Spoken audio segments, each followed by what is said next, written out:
Hello, it's another beautiful morning, the 12th of September 2023, and the program is the Dailies on Echo Television International. Already on the papers, we're seeing this morning that finally UAE have actually lifted their ban after 11 months of being away in Nigeria. So very soon, Emirates plane will start flying up for those who have been looking forward to, going over there. We have quite a number of stories also on the paper, so we will love you to sit tight as we take you down through the stories. I am Senela Shadasham, and I'll be doing this together with Rachel Tanzay. Good morning. Morning, Celia. How you doing? I'm fine. How about you? I'm great. Thank you so much. Fabulous. Well, we'll be going straight into the paper, starting with this day newspaper. On this day newspaper, Zenith Bank delivers phenomenal triple-digit growth in the first half of 2023. You can start with the details on the front page and continue on page 10. NNPCL ramps up oil production as FTSE downgrades Nigeria over foreign exchange woes. More details can be found on page 5. Atiku, Abbas, Obaseki, Sanwo-Olu, Abiodun, ICANN, others mourn Akintola Williams. Says it's end of an era for accounting profession in Nigeria as pioneer chartered accountant dies at 104. You can find more details on page 10.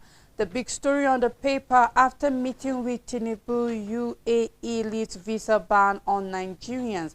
Emirates, Etihad Airlines to resume flights in and out of Nigeria. The United Arab Emirates to invest several $billion in defense agriculture sector in Nigeria. New forex liquidity program between both countries to be unfolded in coming weeks. Emirates new agencies mom on lifting of visa ban and flights resumption. You can find more details on the front page and continue on page 10. We have a picture story showing Nigeria-UAE relations get a boost, where we can see our president together with the president of the United Arab Emirates. And that's all the news on this day newspaper. All right, let's take a look at the Vanguard newspaper with the big story: federalism at the grassroots. 17 states run 323 local governments with caretaker committees. We have some riders following that story, where we have practice breaches Section 7 of Constitution. Anambra, Imo, Borno, and others emerge as the worst state. Northeast was hit with 91 out of 112 local government are being affected. We have the Southeast follows with 65 of their 95 local government hit. And then the Northwest emerges the best with 149 of 186 local government under democracy. We have peculiar circumstances in the country coming from the NULGE, that's Newgate. And then aggrieved council should go to court. This is coming from Agbakuba. And then democracy not working for the local government, also coming under that. And I think it's important we talk a little about this, Rachel. We've been talking about autonomy of the local government.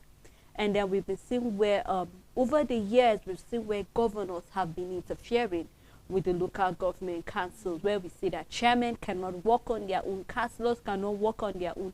And then over time, when we have an election that's been done to have chairmen at the local government level, we see that something interferes eventually, and then a caretaker committee has been set up.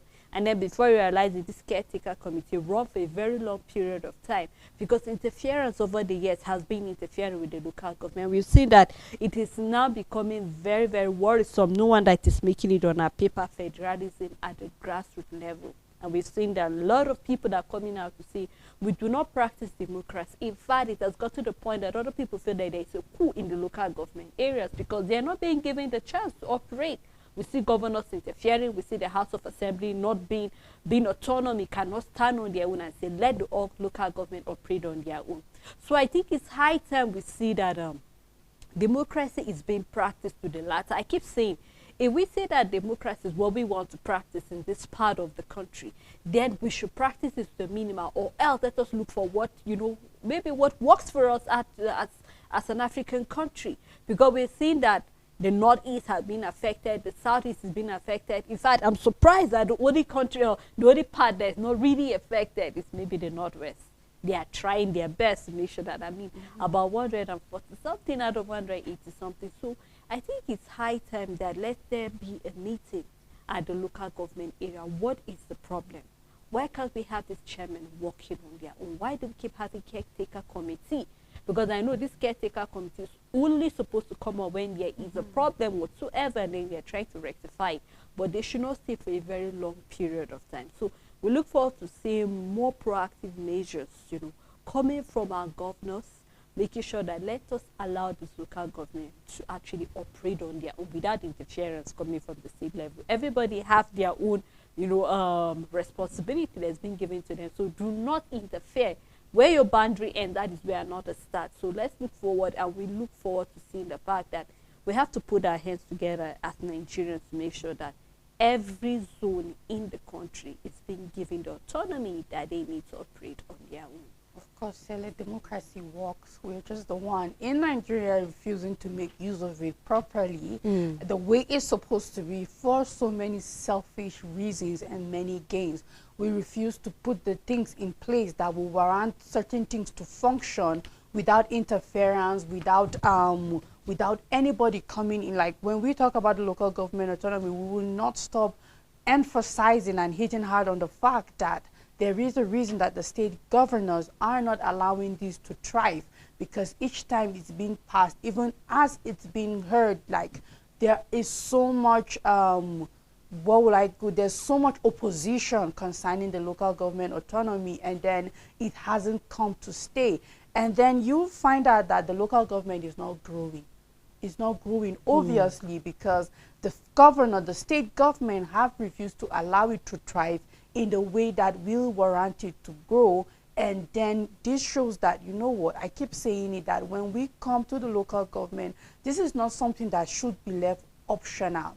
It shouldn't be one of those things that whatever you want to do, if it will be put in place, it should be put in place properly. It shouldn't be something that is left for whoever wants to adhere to it to play with it as if it's some kind of thing to be deliberated upon. And we are seeing this, that, okay, why are we having chairmen, why are we having committees, rather, caretaker committee at the local government at the local government level instead of having a chairman? Because when you have a committee, it means that the governor or the government, the state government, is in charge of this committee, rather than having a chairman that could be able to be in an office and take the major decision. So regardless, you find out that everything that is revolving around the leadership of local government areas in Nigeria is because the state government want to be in control of the local government. And we are seeing that growth is not going down to the local government. So this only proves that this method is selfish on so many levels. This method is not working, and this method is supposed to be changed and should be taking a drastic measures that shouldn't be at the mercy of the state government or the governors to decide what to do with the local government, but let it be put in a place that they will thrive, because things have been set in place for it to thrive. And this is where I keep saying we are not using democracy properly, because world powers, economy, and government system that are functioning well and are doing well when it comes to governance are using democracy. So why is it different when it comes to us? Then it means we are not using it, not that democracy doesn't function. So I'm just looking forward to seeing us using democracy appropriately, not bending it to suit what we want to do, but making it out there, putting it in place in the way that it will function for the growth of Nigeria at every level, be it the state level, be it the local government level, and even up to the federal level. Yes. Of course, Richard, because I keep saying it, it's not as if it's only Nigeria that have local government, just like it has a different name when you go to Western countries. Yes. That's why we hear province, we hear mayors heading this particular place. And we see the power they have, the influence they have, and we see development going down there. So we hope that when we say we want to practice it, let the leaders allow the Let them people to allow it. actually, True. have freedom politically and also, in development. So we look forward to seeing more of that being done. Let us continue looking at some of the stories. Still on the Vanguard newspaper, Zenith Bank gross earning jumped to 139% to 967.3 billion naira in the first half of 2023. Expecting Wiki from PDP a tax that must be done. This is coming from Atiku's camp. And then on funding, federal government will grant varsities full autonomy, coming from the minister.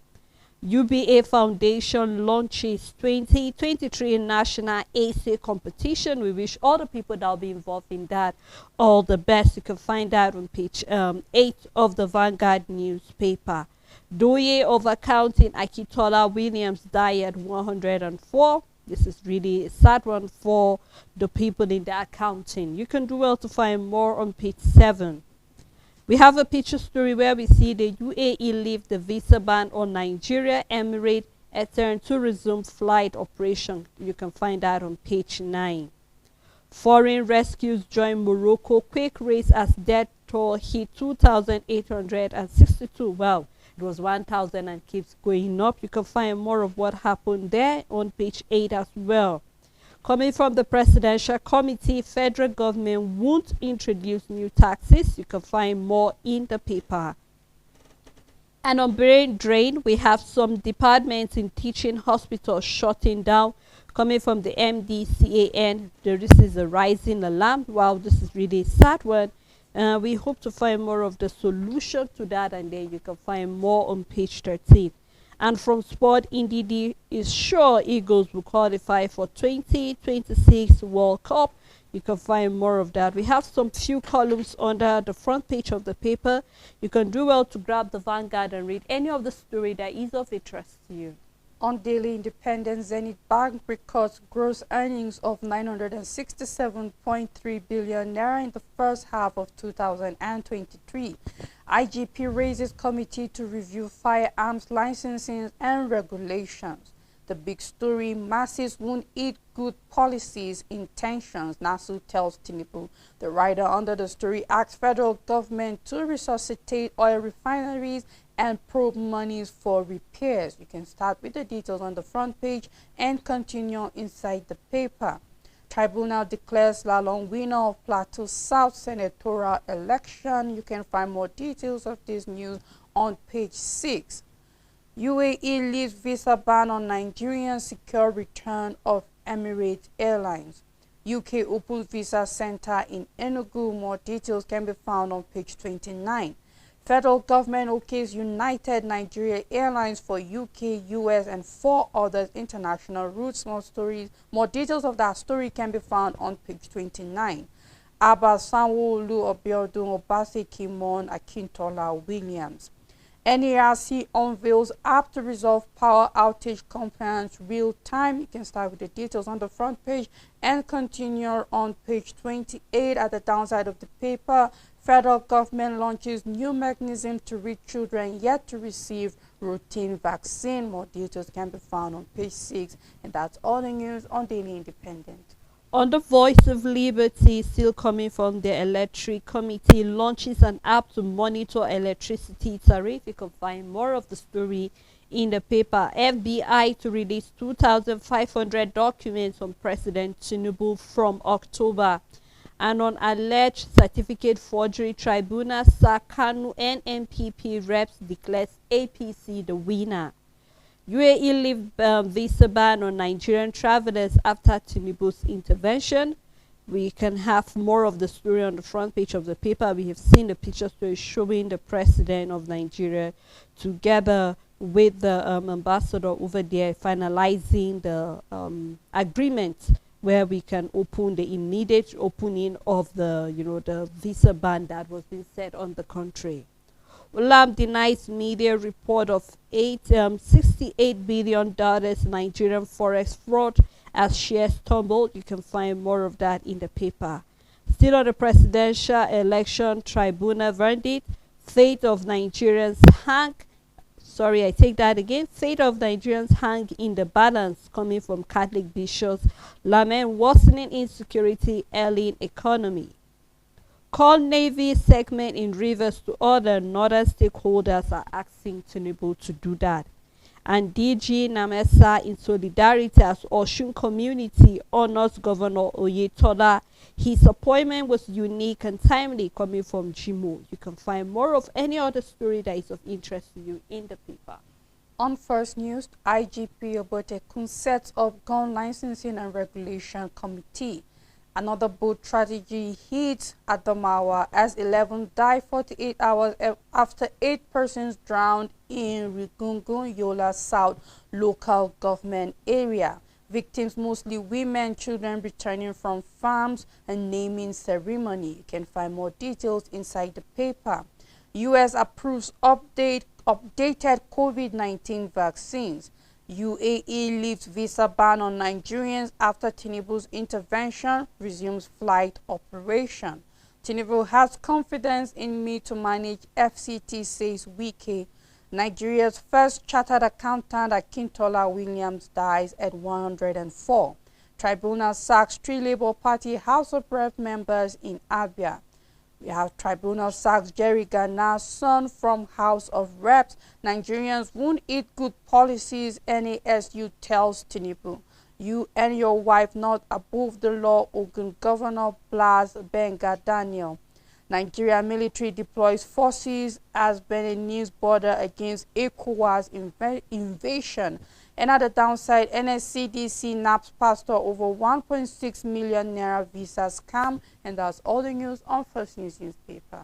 Let's take a look at Nigerian News Direct. Zenith Bank record impressive triple-digit growth in the first half of 2023. You can find more in the paper. We have 2.9 billion fraud naira coming from the former NDDC MD8 and 2 others back 6 years jail term. You can find more in the paper. UBA Foundation open portal for 2023 National Essay Competition application. You can find that in the paper. The big story for Nigerian News Direct: Nigerians hail Tinubu as UAE lift visa ban, establish new foreign exchange liquidity program with Nigeria, defense, agriculture, and other Nigeria economy sector build for billions of US dollars investment. Look forward to seeing how effective that will be. You can read more of that on page 22. Adeleke Oshun APC trade wars on failure of state government to hold ESCO meeting 54 days after inauguration. You can find that on page 3. IGP orders clamp down on illegal firearm owners, inaugurate committee to review licensing. Sanwo-Olu Abiodun mourn Akitola Williams. You can find on page 3. And we have Tekem demolition. Court orders Ogun government to refrain from encroaching and building premises. You can find that on page 21. And that is all on Nigerian News Direct. On the Daily Times, UAE leave visa ban on Nigeria. The big story: if I see 1 billion naira, I will faint. A statement coming from a former governor. You can start with the details on the front page and continue inside the paper. Rising insecurity, police move to mop up illegal arms. CEOs of government-owned oil agencies shun reps probe.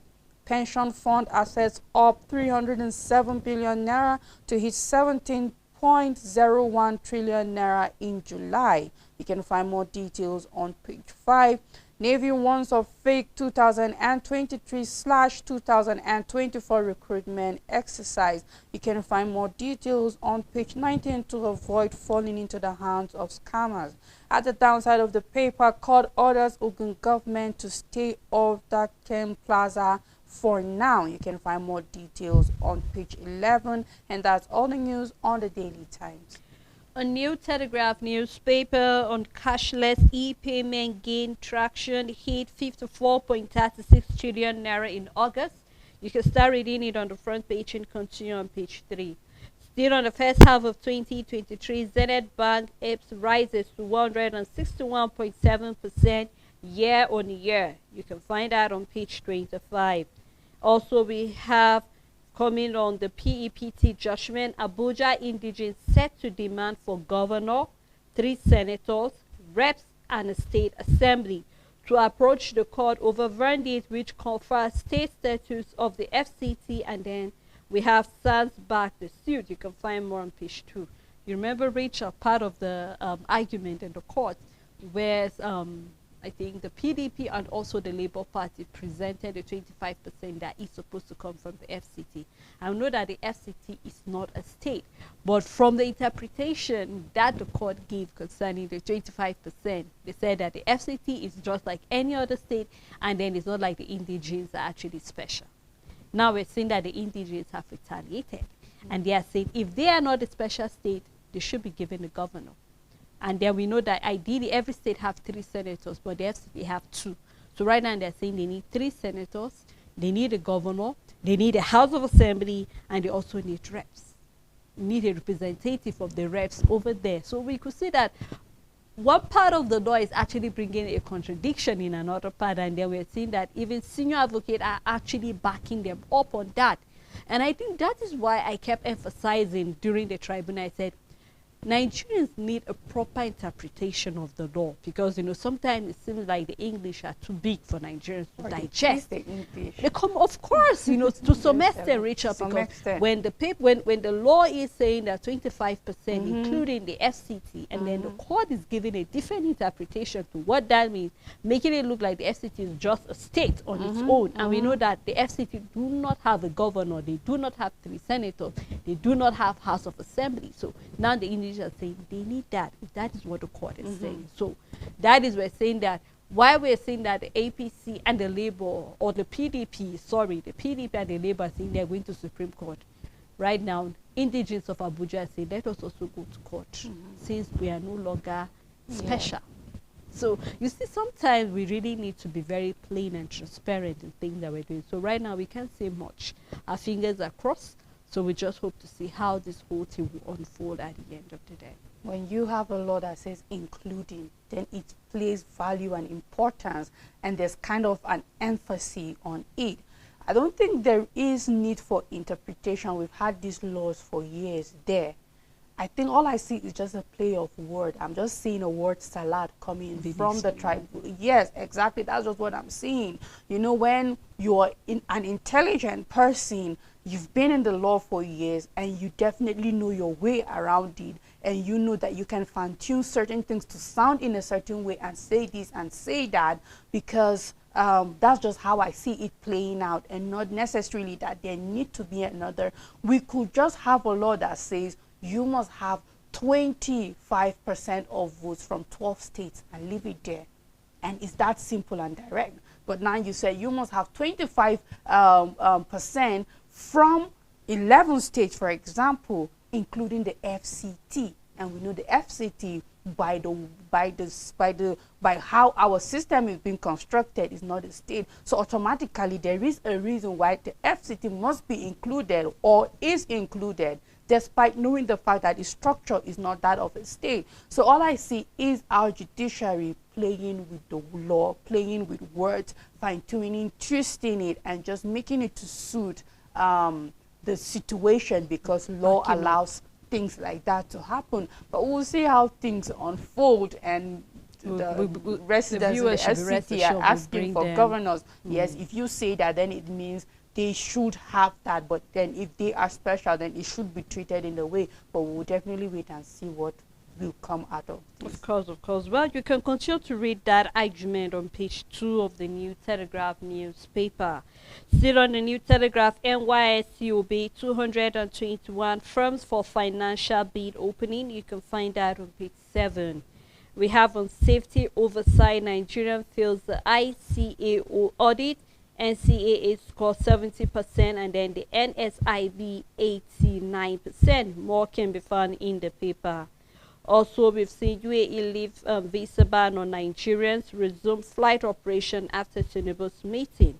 UK establishes visa center in Enugu. You can find that story on page 3 and 7. Also, we're having an expert which is looking at what they are saying on the paper. Sleeping with a fan on may trigger allergies. You want to know what that means, you can do well to read more of that on page 31, and that is all the New Telegraph newspaper. On the Matrix newspaper, Arizin Bank invests all-time high $36 billion in Nigeria economy, targets $43 billion deal at Inter-African Trade Fair in Cairo this year. You can find more details on page 3. NERC launches power outage reporting app to check disruption. The big story, the Tinubu's effect ushers in a new era of friendship with the United Arab Emirates. Lifting of visa ban placed on Nigerian travelers. Emirates Etihad to resume operations immediately. Investment worth several billions of US dollars into Nigeria economy. Kenyamu Aviation Minister hails President for brokering truce. Then we have Emirates new agencies silent on lifting of visa ban and flight resumption. So we are having a silence coming from one side, but I hope that it won't be for that long. You can find more details on page 2. And we have duty remittance, customs, CBN made airing banks. More details can be found on page 16. 400 billion naira new notes, 2.2 trillion naira old notes in circulation. This is a report coming from the Central Bank of Nigeria. Tinubu invited by U.S. Chambers of Commerce to ring NASDAQ closing bell. You can find more details on page 15. Still on the Matrix newspaper, no plan to hike taxes in Nigeria, Oyedele insists. Obaseki Shaibu reef deepens as deputy governor moves out of government house. Doing of accounting profession, Pa Kintola Williams dies at 104. We have a picture story that has been on most of our paper. New era of friendship. We have President Bola Tinubu during a meeting with the President of the United Arab Emirates, Mohammed bin Zayed Al Nahyan, yesterday. And that's all the news on the Matrix newspaper. Richard, I'm looking forward to seeing a switch, looking at the money that is in circulation in Nigeria. Yeah. Here we're seeing that we are having 400 billion new notes, and then we're having 2.2 trillion old notes. I was hoping to see a swap, that the old notes would be the 400, and then the new notes will be the 2.2. Sure. Because if we're looking forward to fading the old note, except if we want to keep using these two notes interchangeably, continuously, but if we want to feed one old note, then we definitely have to start drawing the way, because even when you go to the ATM, Rachel, to withdraw 10,000 naira, you'll be sure to find about 8 old note and then 2 new note, and that is not how it should be. In fact, I was looking at the old 200, the new 200 naira note that have started getting old. Rachel, you will even recognize it to show you how things are. So we hope to see that if we want to fade the old note, I'm expecting to see more new notes in circulation and then old notes lesser in circulation, so that we'll be able to have them back, and then the system and the economy will operate as it should be. Because except even though we're yet to hear whether is it this December or next year December that the old notes will be fading, we do not know. But so that we don't have a repeat of the cash crunch that happened to us ending last year and then towards the beginning of this year, a lot of Nigerians went through a lot of hardship. We don't want to see a repetition of that again. So let's look forward to seeing what the government are hoping to do. The CBN are hoping to hear a circular memo going round to all the commercial banks on what they should do, and then how they intend to retrieve these old notes in a systematic way that Nigerians would not feel its impact the way they did the last time. So we look forward to seeing more proactive measures and more intelligent, policies being rolled out coming from the bank. Definitely, Sela, with the way things are going, I believe there won't be a repeat of the cash crunch. However, the aim whatsoever it is that the CBN clearly stated out for the reason for this Naira redesign is clearly defeated, because we remember is like trying to fight the counterfeit of fake, the circulation of fake notes out there, and then also concerning corruption, those that have been hoarding money. We're talking about, yes, people that have kept billions also, because the aim was that the CBN wanted less money out there circulating. They had less within the bank circulating, and they needed the money back to them and few notes out there circulating, so that we will be able to have more of a cashless system gradually. And then secondly, to be able to fight terrorism, because we remember starting the year with so much kidnapping. And as far as I'm concerned, all of these reasons haven't been achieved either way. Because if you are still having the old and the new naira note up to now, we're talking about the ending of December, and we're not even sure if it's still going to cross into the year 2024, then we will still be having counterfeit notes out there. We will still be having bandits still able to make use of these old naira notes, and then we are still, no wonder we are having still 2.2 trillion naira old notes out there. So it means the aim of reducing the circulation of notes out there haven't been achieved. If the new notes are few and the old notes are more out there, then it means the CBN have not achieved the aim of having notes back into their own coffers circulating. And secondly, I believe that I'm not saying that our naira notes are not good, but I believe that there needs to be an improvement in the quality of the note. Just as you said, when you see some notes and when they have been produced, these are new naira notes and they were barely designed ending last year. And when you see some of them, you wonder if they've been there for like 5 years. So I believe that is either we get sensitization concerning how to keep the notes and to make them look good or better, or perhaps the CBN needs to do something that we have more durable notes out there rather than notes that tear within few periods of time. So I'm just looking forward to seeing that Central Bank of Nigeria doing the needful and then achieving what this redesign was for in the first place. Well, Richard, I think before we flick to the next paper, I would love to take a break at this moment. Take our bread, drop your comments on our Facebook and YouTube pages, and when we come back, we'll continue with the paper analysis. Please stay tuned with us. Democracy is the theory that common people know what they want and deserve to get it good and hard.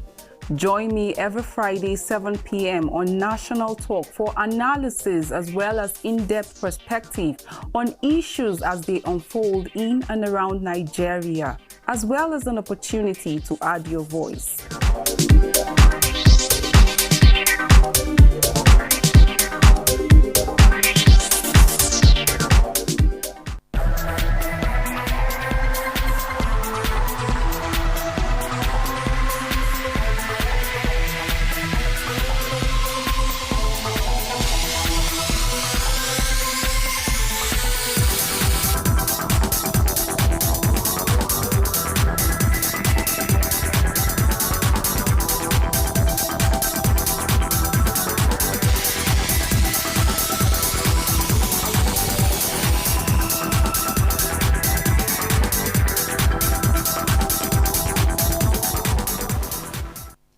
Thank you for staying tuned. It's still the Dailies on Echo Television International. We've been looking at quite a number of stories. The ban has been lifted on Nigeria going to UAE. We're also seeing one of the icons coming from the accounting section that has died, Akitola, at 104. That is a sad one for Nigerians and also to the sector there. We have quite a number of stories on the paper. So we'll love you to drop your comment of any of the story that is of interest to you on our social media, and then we'll try to read it. And then I say have Rachel Tenze with me. Thank you so much. You're Rachel. welcome, sir. All right, we'll be going on now to the next paper, which is the Nation newspaper.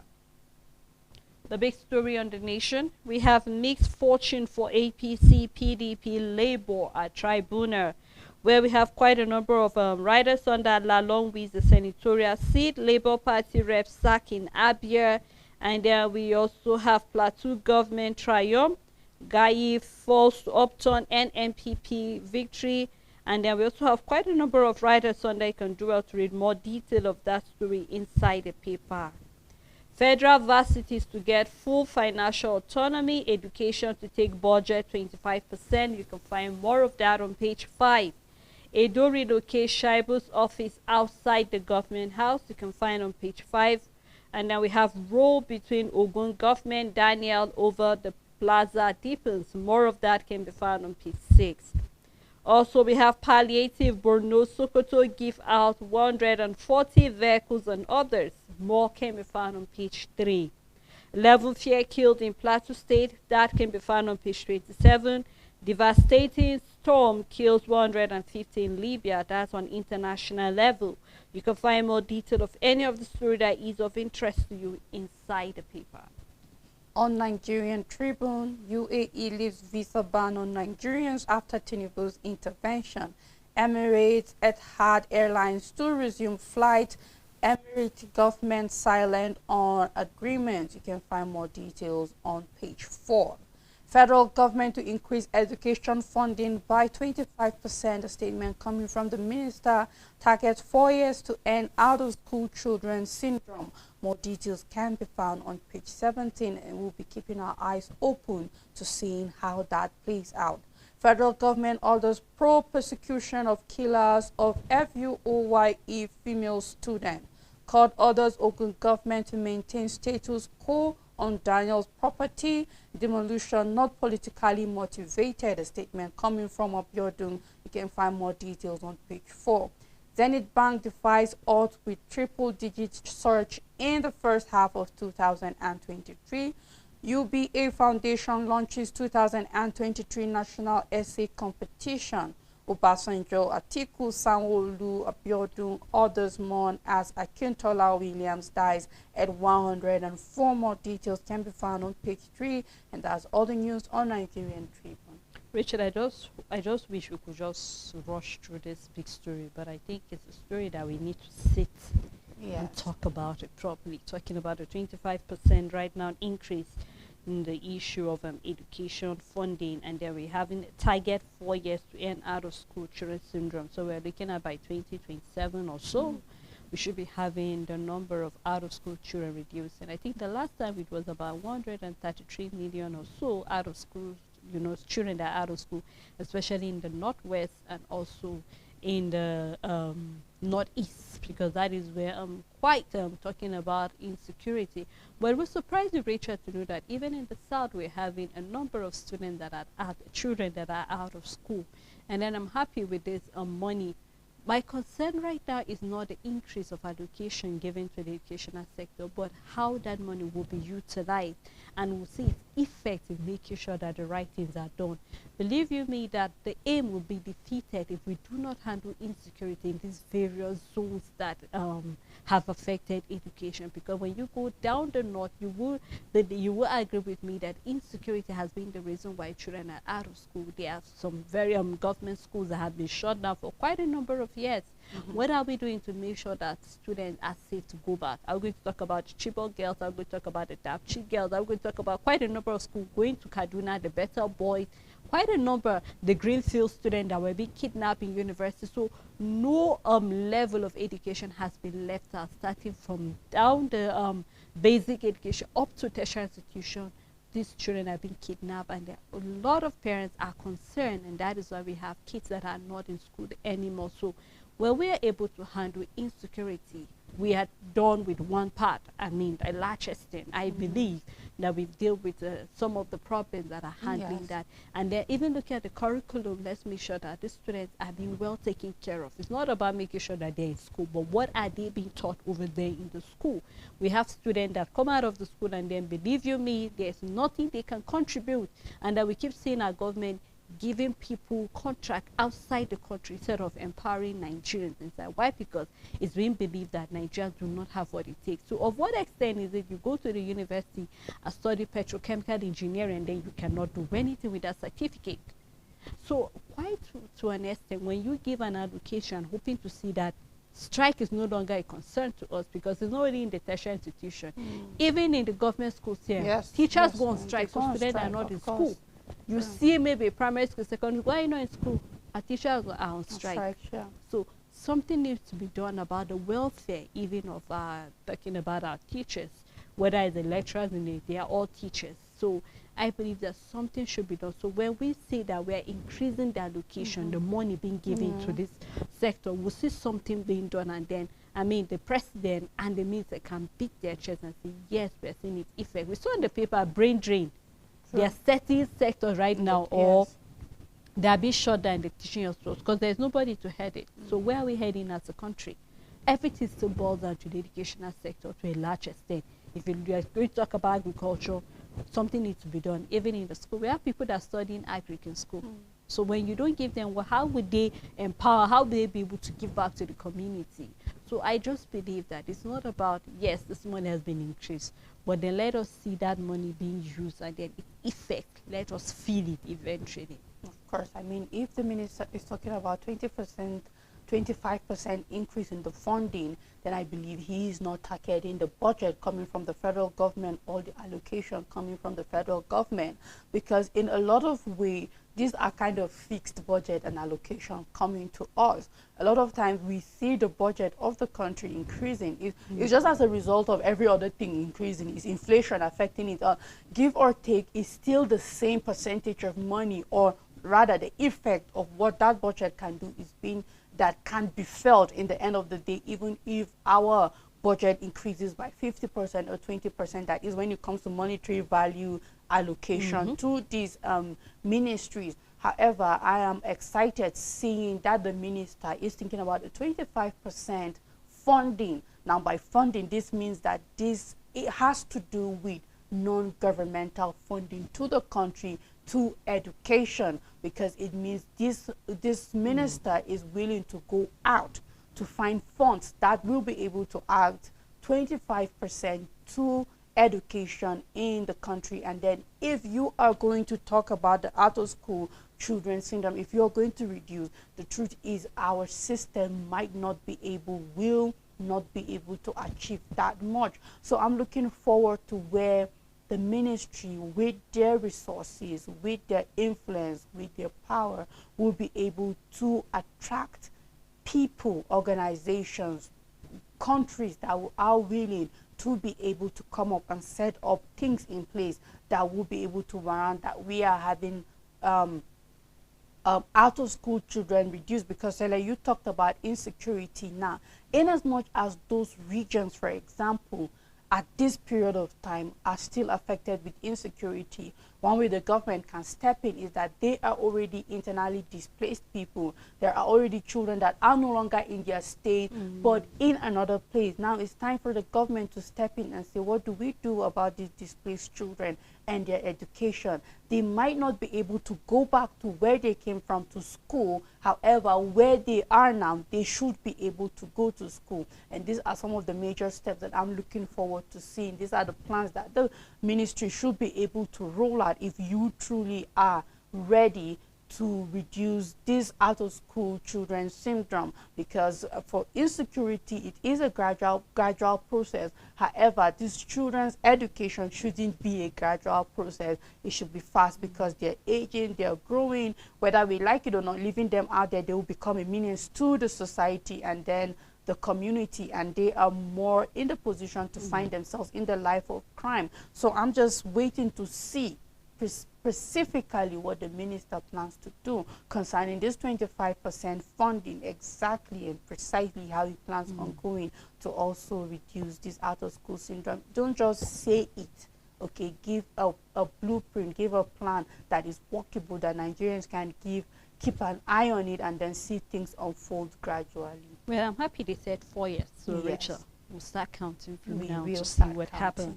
Let's take a look at the Daily Sun newspaper, where we have UK Visa Center in Enugu. We enhance economic partnership and cultural exchange. You can find more of that on page 6. UAE lift visa ban on Nigeria travelers, decision taken after party with Tinubu. Also, we have PDP knocks Tinubu legal team over the PEPT judgment. CTC kick against federal government plan Fulani colonies in Benue, urges ally to reject it. You can find more of that on page 27.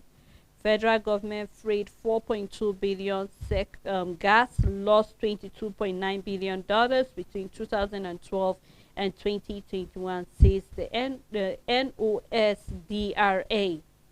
Also, we have hoodlum runs another Imo monarch palace. This is sad one. You can find more on page 5. Drama as tribunal return Labour minister to Senate. Well, you can find more of that on page 7, talking about Lalong. Education minister direct visit official killers of nursing student in Ekiti. You can find that also on page 27. And that is all on Daily Sun newspaper. On leadership, 11 died, 10 missing in another Adamawa boat mishap. You can find more details on page 6. Akintola Williams, Sanwo-Olu, Abiodun Obasanjo, others mourn. You can find more details on page 4. We have trending: UAE lifts 8-month-long visa ban on Nigerians, and on numbers, Nigeria's bonylite rises to $92.79 dollar per barrel. We are seeing a continual uprise. After the previous week, we were at 89. Now we are at $92.79 dollar per barrel. You can find more details on page 2. Uzodinma reports Abbas to Tinubu for giving Ugochiyere Juicy Committee. You can find more details on page 7.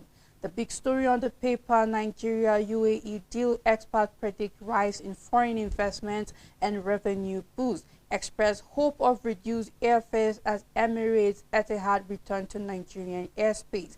UAE lift visa ban on Nigerian travelers. More details can be found on page 4. U.S. marks 22 years of 9/11 Al-Qaeda attacks. Maiti Allah begs federal government over pilots for headers. And on insecurity, IGP reviews firearms licensing and regulations. More details can be found on page 15, and that's all the news on Leadership newspaper. All right, let's take a look at the blueprint to round it up before we say goodbye for today. We have Nigerian first indigenous chartered accountant Akitola Williams died at 104. You can find on page 5. NYSC Herbs and Quality has 221 bid for contracts. Wike won contractors. FCDA against violation of road contracts. You can find that on page 5. The big story coming from Shaitima: Nigeria needs 21 trillion naira to fix 28 million housing deficit. Sokoto plans 7.3 billion naira, 500 units for civil servant. Federal government to review nation's housing needs, coming from the minister. You can find more on page 6. Also, we have Zenith Bank records 867.3 billion naira gross earning in the first half of 2023. Emirates resumes flight operation in Nigeria 11 months after suspension. UAE lift visa ban as Tinubu secure landmark deal. You can find that on page 6. We have a picture story where we can see IBB. You can do well to grab the paper and see what the discussion is and how we can move forward as a country. And I'm afraid, Richard, that is how far we can go on the program this morning. Thank you so much for always being there with me. Thanks so much to our viewers, our supporters. Thank you to the crew members and everybody that makes sure that this program was up to date. Until we come your way again tomorrow, please do take care of yourself. Bye for now.